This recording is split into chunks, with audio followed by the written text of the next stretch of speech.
साथियों, याद होगा आप लोगों को कि आज मेरा टिकट कट चुका है और मुझे ये खबर मिली है पार्टी किसी और को जा चुका है, टिकट किसी और को जा चुका है। और मुस्तनद और मोतबर ज़राए के हिसाब से मुझे खबर मिली। ज़रूरी था कि हमने पहले उसके मेंबरशिप से इस्तीफ़ा देना था, तो इसलिए मैंने आज सबसे पहले हमने इस्तीफ़ा पेश किया है। अब मैं AIMIM का मेंबर नहीं हूँ।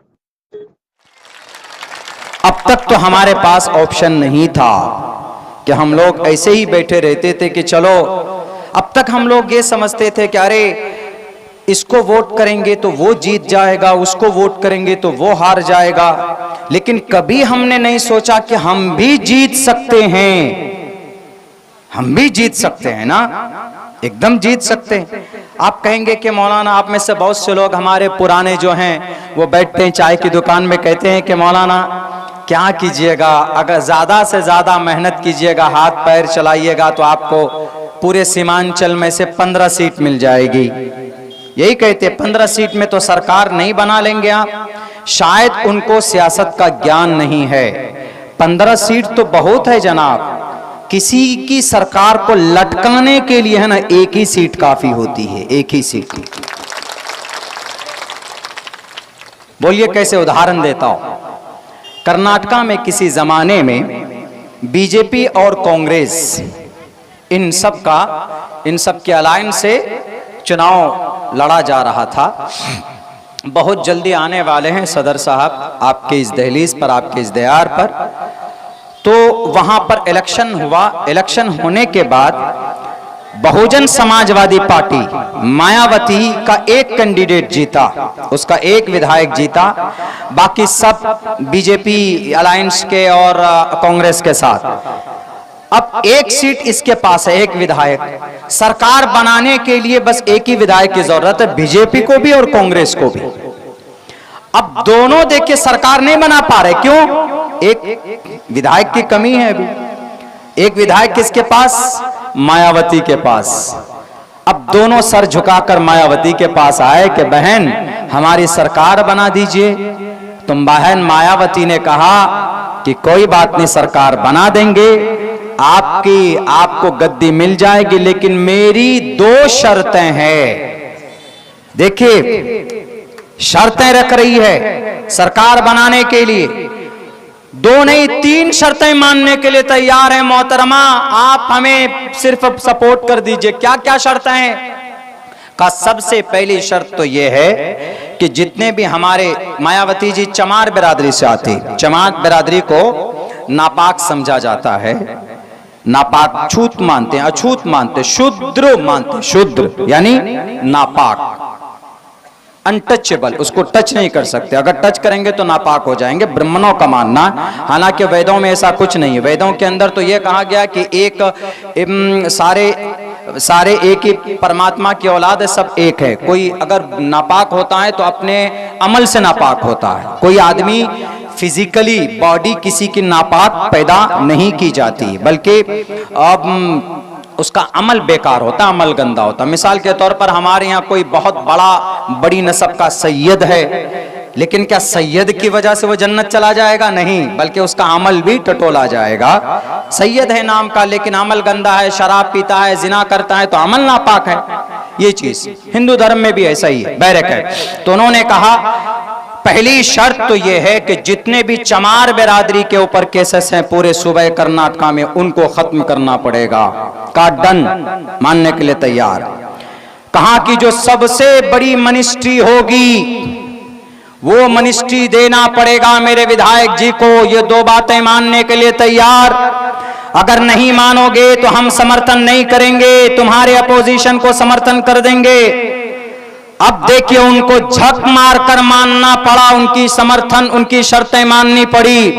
एक सीट लेकर मायावती अपने चमार बिरादरी की तकदीर बदल सकती है।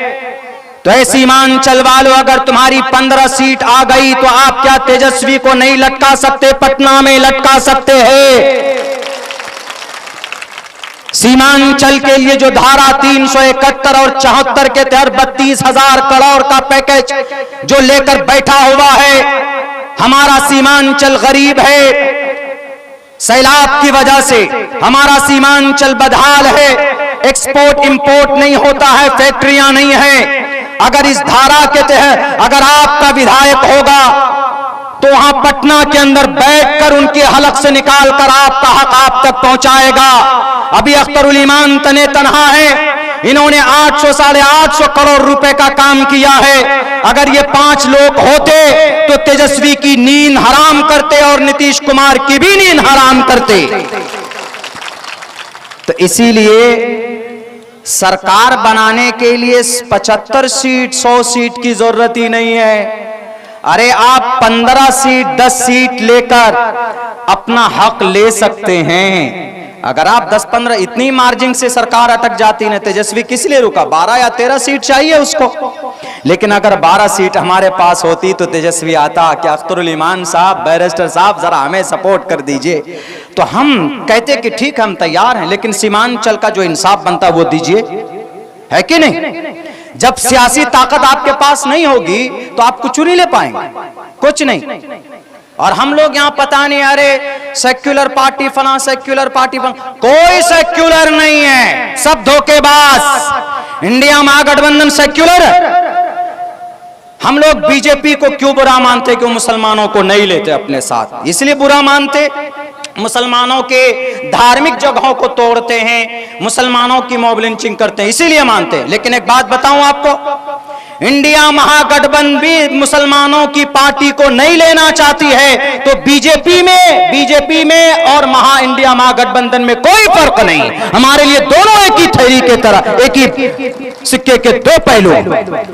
हम तो उनको अपना वफादार मानेंगे जो हमारे साथ हमारे मसाइल का हल करेगा। इसीलिए हम कहते हैं, हमारे लीडरान हमेशा से यही कहते हुए आए हैं कि मेरे साथियों, मेरे सीमांचल के लोगों, बस आपको एक प्लेटफॉर्म मिल चुका है। मजलिस इत्तेहादुल मुस्लिमीन की शक्ल के अंदर आने वाले अभी नहीं आए नहीं हैं, पता चल जाएगा, बैठ जाइए, इत्मीनान से बैठ जाइए।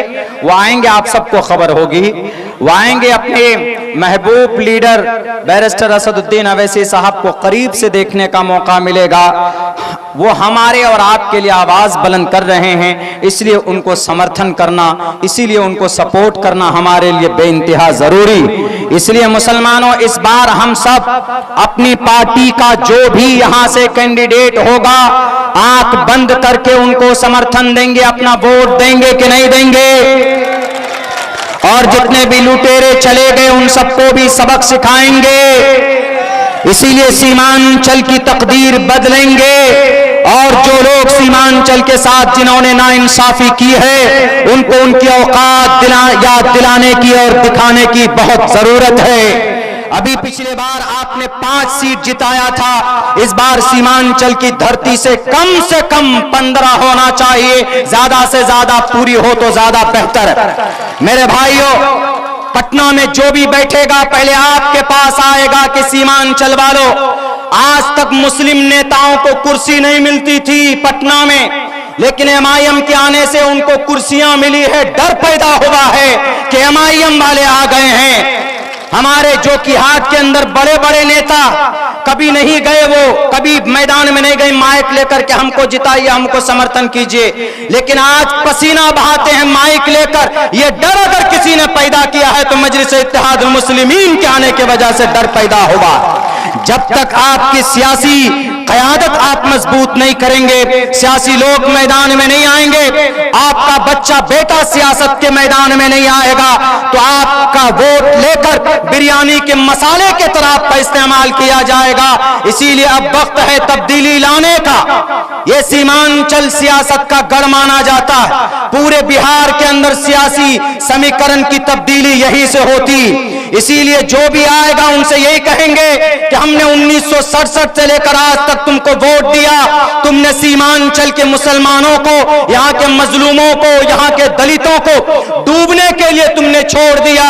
मेरे भाइयों, उनसे सिर्फ सवाल करना है और एक उम्मीद की नजर से मजलिस इत्तेहादुल मुस्लिमीन को देखिए, इसमें ज्यादा से ज्यादा जुड़िए और जोड़िए और इस पार्टी को कामयाब कीजिए। इंशाअल्लाह ये पार्टी सीमांचल के जरिए से पूरे बिहार के मुसलमानों की तकदीर बदलेगी। कि भारत के संविधान में, भारत के जो कानून बना है उसके अंदर कई सारे आर्टिकल्स के अभी जो कवानीन बनाए गए उसकी खिलाफ वर्जी की गई। मुसलमान सबसे ज़्यादा सड़कों पर इसलिए वह अपने अकीदे को भी बचाना चाहता है और भारत के संविधान को भी बचाना चाहता है। मेरे भाइयों, नौजवानों, मुसलमानों, आप यकीनन इस वक्त आप मैदान में हैं।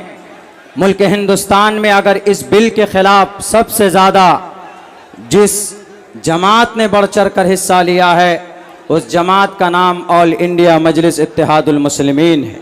वहीं पर दूसरी जमातें भी बढ़ चढ़ कर काम कर रही, लेकिन इस उम्मत को अगर किसी ने बेदार किया है तो बैरिस्टर असदुद्दीन अवैसी साहब ने बेदार किया है, वरना 90% लोग नहीं जानते थे कि वक्फ क्या है और क्या कानून बना है। मेरे भाइयों, मेरे नौजवानों, आप इस वक्त जो सड़कों पर हैं ये सिर्फ शरीयत को बचाने के लिए नहीं, बल्कि भारत के आर्टिकल में दफ़ा नंबर 14 है जिसमें कहा गया इक्वालिटी बिफोर लॉ और the equal protection of the loss with in the territory of India. आप इसकी हिफाजत के लिए भी मैदान में हैं। आर्टिकल नंबर 25 आप उसकी हिफाजत के लिए भी मैदान में हैं। Article number 15 prohibition of discrimination on grounds of religion. इस जमीन पर सबसे बड़ा अगर धर्म मुल्क हिंदुस्तान में कोई धर्म है तो वह भारत का संविधान, भारत का धर्म है। इसीलिए कुर्सी पर बैठने वाले प्राइम मिनिस्टर साहब से कहना चाहते कि आप धर्म के नाम पर कोई कानून बनाएंगे, आप अगर जात के नाम पर कोई कानून बनाएंगे तो भारत का संविधान उसकी परमिशन आपको नहीं देता है। इसलिए कि आर्टिकल नंबर 15 में लिखा है prohibition of discrimination on grounds of religion. टोपी और दाढ़ी देखकर कोई कानून नहीं बनेगा। ये देश चलेगा तो भारत के संविधान से चलेगा जो इस देश का कानून है, इस देश का धर्म है। और आप अगर ये समझते हो कि भाई ये बुज़दिल कौम है, ये कुछ करना नहीं जानती है, तो सुन लीजिए। 2 मिनट में अपनी बात पूरी करता हूं। इस मट्टी को बचाने के लिए सबसे पहले मैदान में 1755 के अंदर अगर कोई था तो यही कौम अली वर्दी खान था।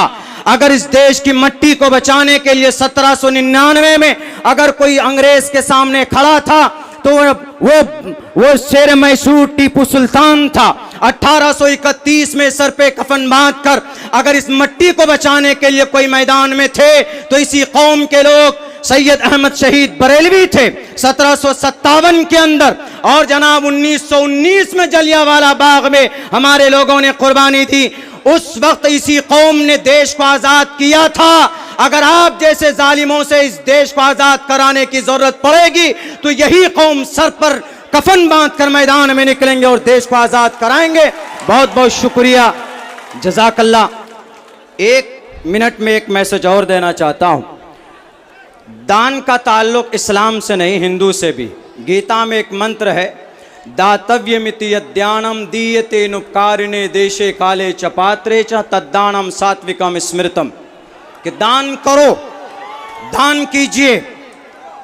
और दूसरी चीज, गद्दी पर जो बैठा है उसके लिए एक पैगाम, यानी मिस्टर प्राइम मिनिस्टर साहब के लिए वो लिखा हुआ है कि जा नरपति पर जा दुखदाता सो नर तुरत नरकम हो जाता।